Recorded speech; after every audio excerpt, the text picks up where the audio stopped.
And yes, pag-usapan nga natin ngayon ng ating gimbal at ang ating bagong camera, ang DJI Osmo Action 5. Natin ang ating mga tripod. Dito sa ating gimbal, may mga button siya kaya mas madali siyang gamitin.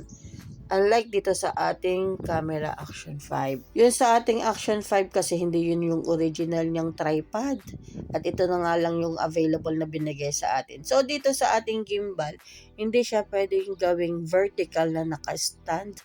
Kasi ang mangyayari sa kanya ay ganyan. Yan. Mawawala siya sa control. Nakatingala lang siya. Kaya medyo mahirap-hirap gamitin ito. Samantalang itong ating Action 5, madali siya. Pwede mo siyang i-twist lang ng ganyan o kaya tanggalin mo siya dyan sa tripod para mas steady siya na naka-vertical. O ayan, madali lang kasing tanggalin yung kanyang tripod sa camera. Demagnet lang yan. Tapos matibay din naman yung pagkakadikit. Kaya okay, let's go! Hindi, malalaman natin yan in the future. Basta gawin na lang natin tong content natin. Ayan, same view. Baliktadan naman natin yung ating camera. Let's go. Hindi tayo.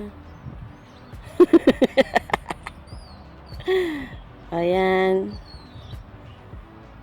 Ikot. And let's go. And mapapansin nyo na medyo nag-cut ako dito sa ating Action 5 kasi inintay ko pa yung ating gimbal makaikot kasi mabagal nga siyang umikot kasi nga yung sa stabilization niya. And dito tayo sa mas makulay. And ang playground. Pero dito sa aking monitor parang mas maganda ang kulay sa ating gimbal using my Oppo. Pero hindi ko alam kung nakaka-affect yung unit ng ating cellphone sa app na ginagamit ko dito sa aking gimbal. Kasi may kailangan mag-download ng app dito sa cellphone natin para magamit natin ang ating gimbal. Tingnan natin. According sa aking monitor. Ano sa tingin niya? Same na ilaw.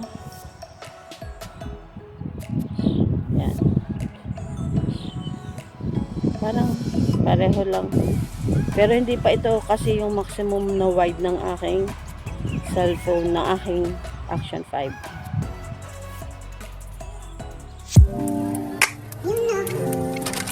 Inulit ko nga itong ating part na ito kasi napansin ko mas maganda yung audio ng ating Action 5. Kung mapapansin nyo yung hangin. Pero mas maganda talaga yung kulay ng ating sa gimbal. Kaya lang mas wide talaga ang capture ng ating Action 5. Pero hindi pa yan yung sabi ko nga, hindi pa yung pinaka-maximum. May mas malaki pa dyang screen. And napansin ko din na mas smooth ang galaw natin dyan sa Action 5 dito sa ating gimbal. Medyo nagsishake-shake pa siya ng kaunti. Siguro dahil din sa hangin at saka dahil hindi na, mas maano talaga yung stabilization ng ating smooth ng ating Action 5. Very, very nice. And i-play na natin yung audio ng ating Action 5. Let's see. Let's hear pala. And dito tayo sa mas makulay. And ang playground.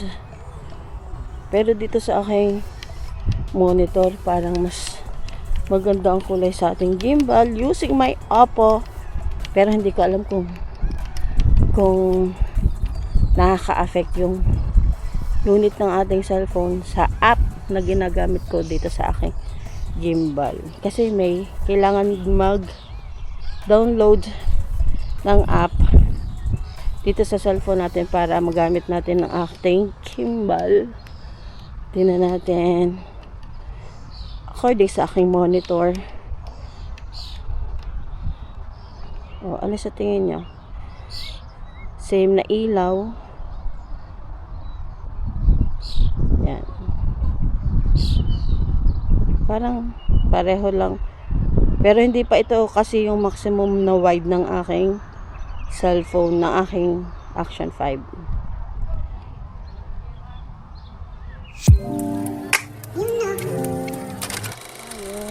Sa pa-bridge, medyo mas naaalwanan akong gamitin itong ating Action 5 kaysa dito sa gimbal. Ang gimbal kasi natin depende sa paghawak natin. Kasi lalo na kung ano ba ang vertical at horizontal. Basta pag naka vertical siya, tapos na twist mo yung kamay mo, lagpak ang ating camera, nawawala yung control niya. Yung kamay mo, papakita ko sa inyo. Ayan o. Nawawalan siya ng control. Hanggang sa babagsak na siya. Ang tagal mo naman bumagsak. Huwag mo pahiyain. Yan. Hindi na nakokontrol yung spot niya. Dapat ganyan lang siya. Ayan o, nawala na yung control. Hanggang sa ikot na tayo. Tapos hindi rin siya pwedeng itingala masyado. Basta nawawala siya sa control, yun na lang. Halip na i-focus natin siya dito, yung sunod mo talaga yung kamay mo. Okay,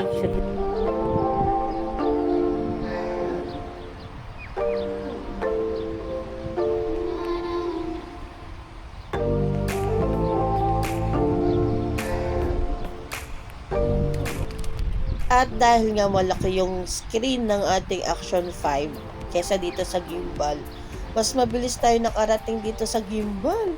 Kung makikita nyo ang distance, pero yung ibon sabay lang silang lumipad. And try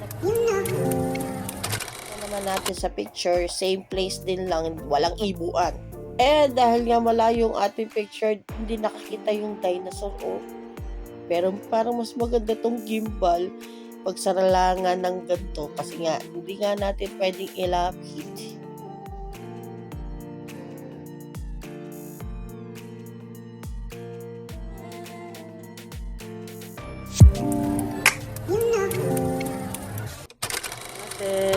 Yan. So, naisusong natin na up to 10. Parang katulad ng cellphone natin sa Oppo. Tapos try natin yung ating action cam. First time ko try mag-zoom. Ang zoom lang nito 1. Tapos, yun. Pwede pala. O, ganyan lang. Yung zoom niya hanggang to lang. Then 1. Ang gamit ko ngayon ng ating gimbal. Tig-isa muna. Kasi ang hirap hawak na. Tapos papalit natin na mamaya dito ang ating Action Pro. And let's do this. Agad-agad. Kailangan natin makatipid ng memory. And gamit ko na ang ating action cam. Medyo mas madali talaga siyang gamitin kaysa dito sa ating gimbal. Hindi na ako siguro malilito sa pag-i-edit. Kasi nga mas magaan nga siya. Tapos kaya lang ito talaga yung problema ko. Basta malalaman nyo yan maya-maya. Yan ang ating view. Ano sa tingin nyo ang mas malinaw, mas maganda? Syempre ako lang. At saka yung mas okay yung stabilization niya. Yung hindi masyadong magalaw. Yung kulay, hindi ko alam. Kasi titignan pa natin pag nag-edit na tayo. Okay? And evaluate na natin sa lahat. So, audio, apakaganda niya. Mas rinig yung boses ko kahit malakas talaga yung hangin kaysa sa ating gimbal. Tapos yung screen, mas malaki. Kaya nga lang, mas makulay yung ating sa gimbal. Pero okay lang. Malinaw naman tong capture dito. Saka parang mas mas natural, saka hindi nakakasulo. Medyo maliwanag kasi yung ating sa gimbal. May part nga lang na pag sobrang araw nga, nakita nyo na, medyo pumuti tayo ng kaunti. Pero dito, hindi masyadong napakaliwanag. So, isa zoom lang, yun, doon na lang kalamang ang ating gimbal. Hindi nga natin pwedeng i-zoom, dalawa lang ang pwede niyang i-zoom. Pero, pag nag-e-edit naman, pwede na nating i-zoom. Kaya lang, siguro, mas malinaw din. And in terms of stabilization, napakaganda din ito. And marami pa kayong malalaman sa next natin video. Tingnan natin yung pagpaling ng ating cellphone. Baka dito tayo sa kabila.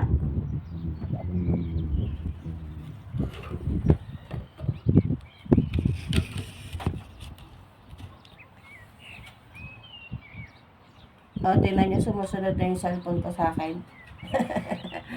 Aba tayo. Nababa din siya.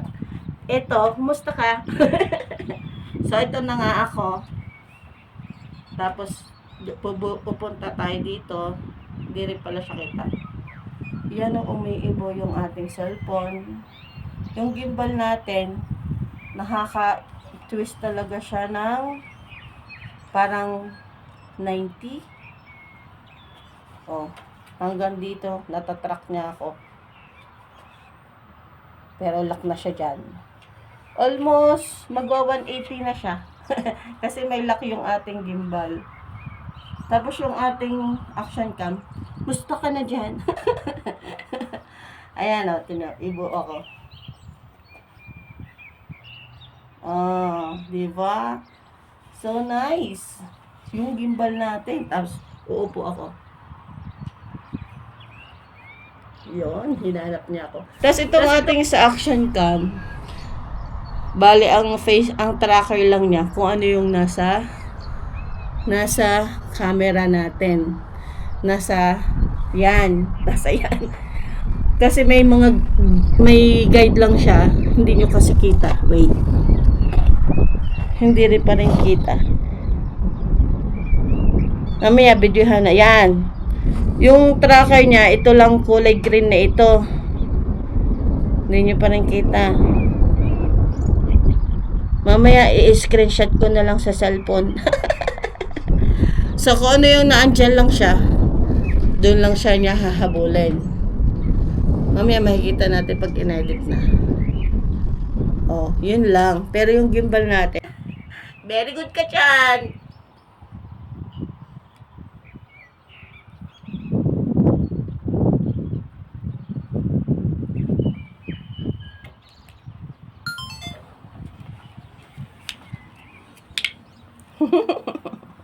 Ang kit-kit pa. Ayan, kahit ikutin natin yung ating camera, hindi siya naalis sa pwesto. Very good, very nice. Yes, ilagay ko kayo sa mahabang tripod. Hindi natin nagagamit sa ating gimbal. Let's go! Yee-hee! Diba ang taas? Yee-hee! Wait. Puro green naman dito. Pero uulan na. Kaya okay lang kayo dyan. Puro green. Okay lang. Dapat yun ko yung ginawa eh. Diba? Ang saya-saya. At ang isa pa din sa hindi nagagawa natin sa gimbal, pwede siya sa underwater. Kaya pwede itong gamitin sa mini. Yes, I'm so excited. At gawin natin yan in the future. And there's more. Hindi ko pa pala nagamit yan yung ultra-wide. Try natin next time. And laayuan natin. Gawin na lang natin yun sa mga susunod. Tapos i-check nyo yung sounds niya kahit ganito kalayo. Okay pa rin yung ating mic sa ating, kasi may built-in mic itong ating action cam. Kaya naman ang advantage. Kaya nga lang, hirap ako sa pag-i-edit. So in-adjust ko na lang ang ating video. And ulitin na lang natin yung pavyong mahaba sa ating mga pa-stroll.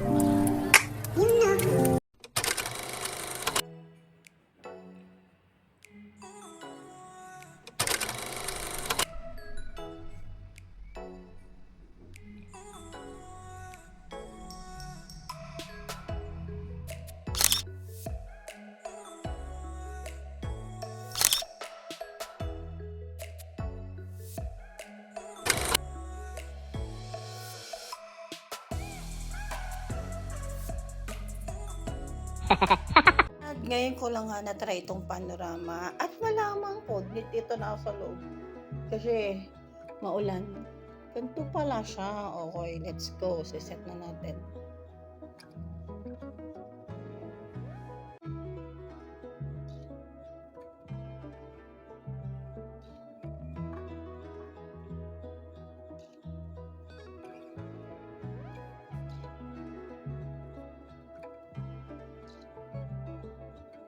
Ay, akala ko kasi akong gagalaw, siya na pala. Maganda. Eto nga, feeling ang pakaganda ng ating panorama dito sa gimbal. Pero hinahanap ko yung picture niya, wala akong makita. So, ayun nga, 5 shots siya para mabuo yung panorama. Pero hinahanap ko yung picture, wala akong mapaghanapan. Pero kita ko naman na nagpipicture. Hayaan na natin.